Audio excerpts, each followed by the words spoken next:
I said, since I was 15, and little did I know that it was, from, like, most people use cannabis because it makes you feel good.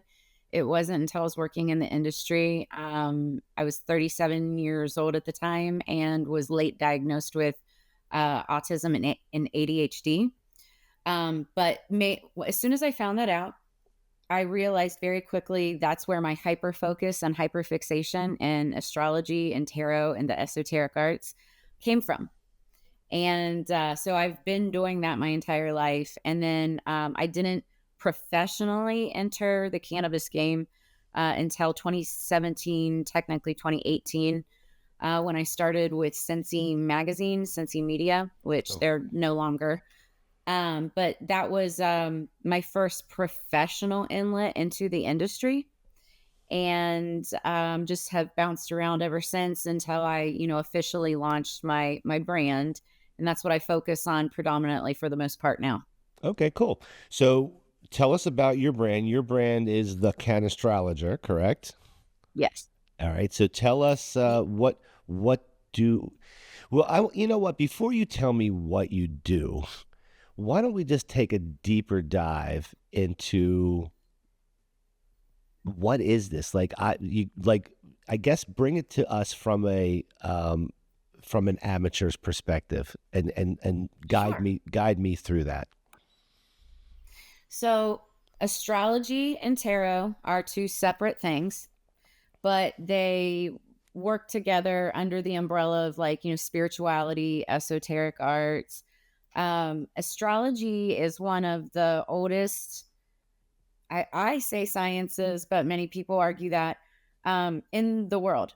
It's what, people used to be able, before the Bible, before any of that, that's what people used to, you know, make decisions and make decisions specifically for themselves.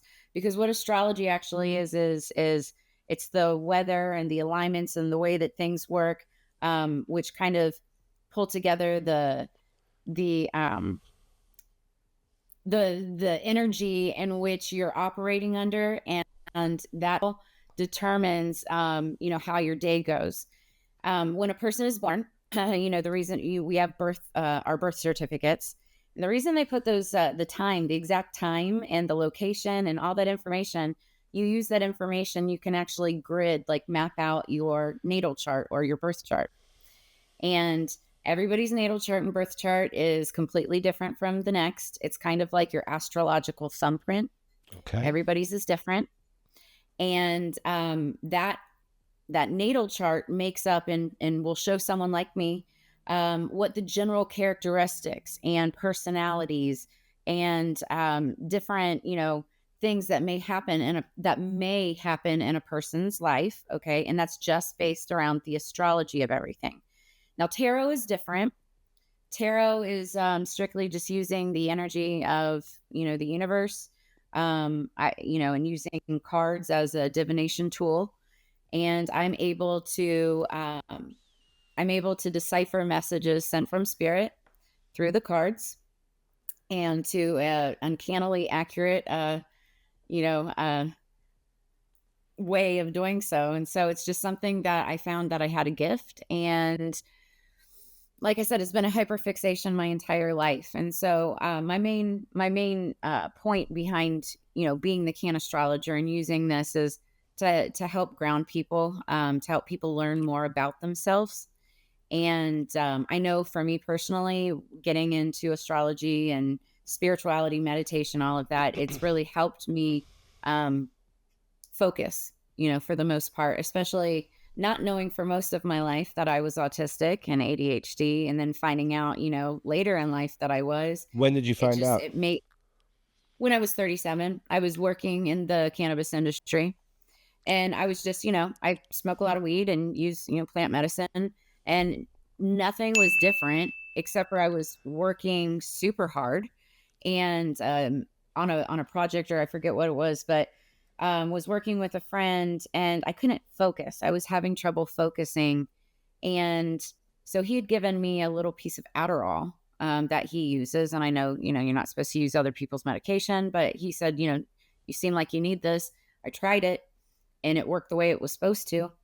And so that scared me because I don't use over the counter prescription medicines and stuff like that as much as possible. So I went to the doctor and told them I have interest in learning more about this because I think I need help, focusing. He sent me to another doctor that sent me to was a specialist that sent me to a neurologist, series of tests, then diagnosis.